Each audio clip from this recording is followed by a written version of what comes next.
Some stories are just stories, a beginning, a middle, an end. But some are ghosts.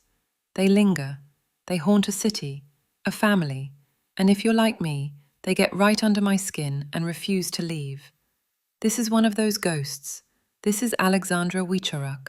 Alex, a nurse, a beauty queen, the girl Johnny Cash himself wrote a song about and sang it to her. In 1962 Saskatoon, she was the promise of a bright new world. Then, on a warm spring evening, she went for a walk and vanished. 13 days later, she was found in a shallow grave. The official cause of death, suffocation. She'd been buried alive.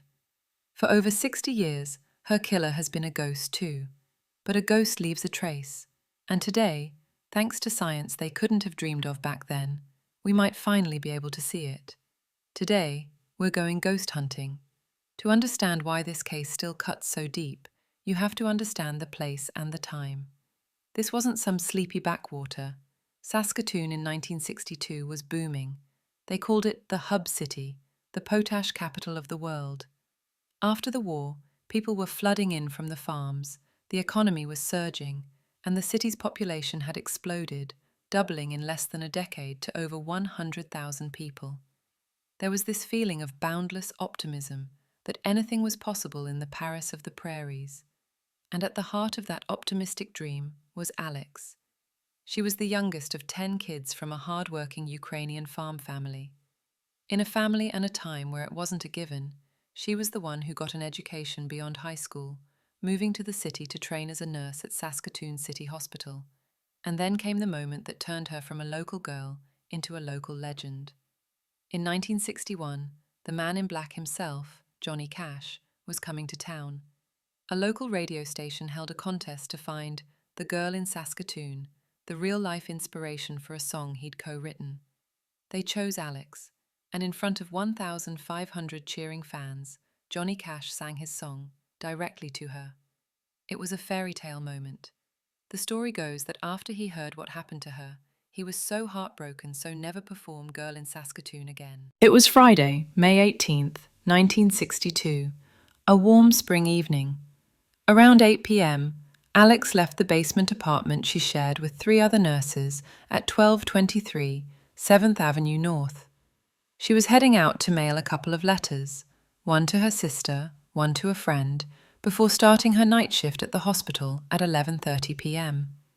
Witnesses saw her at Mead's Drugs, a nearby pharmacy, buying stamps. Later, between 9 and 9:45 p.m., a group of boys fishing by the South Saskatchewan River saw her walking along the riverbank. And then, long pause. Nothing. She never made it to her shift. She never came home. For 13 days the city waited. Her friends put a notice in the Star Phoenix newspaper saying their efforts to find her had been fruitless. But there was also a darker, more dismissive undercurrent to the initial response. Some speculated she'd just run off with some guy, a tragically common attitude at the time that often delayed serious investigation. That delay proved fatal to the case. For 13 days, any evidence at the scene was exposed to rain, wind, and time. This gap, this original sin of the investigation, was a hole they could never dig themselves out of. On May 31st, the search came to a horrifying end. A 6-year-old boy, fishing with his father, wandered off and saw something sticking out of the dirt in a shallow grave near the CPR bridge, only about 6 blocks from Alex's apartment. It was a human hand. The autopsy confirmed the city's worst fears. Alex had been brutally sexually assaulted. Her skull was fractured by a blow from a concrete block. But the cause of death was suffocation. The pathologist found sand and dirt in her windpipe, meaning she was still breathing, still alive but likely unconscious, when her killer buried her. The only small comfort was the discovery of skin under her fingernails. She had fought back, ferociously. The Saskatoon police force, all 131 of them, threw everything they had at the case. They interviewed over 700 people, creating a file that ballooned to thousands of pages.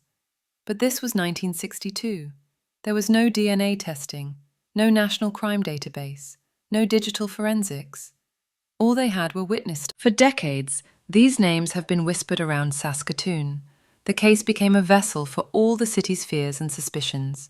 But look at that board again. See Larry Fisher? For years he was the prime suspect for many.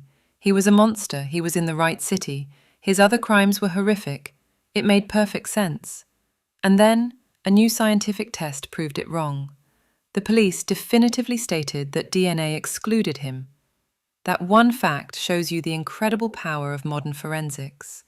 It can cut through 40 years of rumor and myth with a single, objective answer, even if that answer is just no. For decades, that's where the story was stuck. A beautiful girl, a brutal crime, and a list of ghosts. But this story is far from over. The fight for Alex was just beginning, and it was being led by the people who loved her most. If you believe no victim should ever be forgotten, do me a solid and hit that like and subscribe button. Let's show her family, and every family with a cold case, that they are not alone in this fight. By the 1970s, the police files were gathering dust. The case was officially cold. But for Alex's family, the grief was not. Her nieces, Lynn Greatrix, Patty Story, and Lorraine Phillips, grew up under the shadow of this tragedy, a wound that never healed for their parents and grandparents. This is more than just a family seeking answers. It's a story of intergenerational trauma being channeled into action. They became citizen detectives, driven by love and frustrated by a system that seemed to have moved on.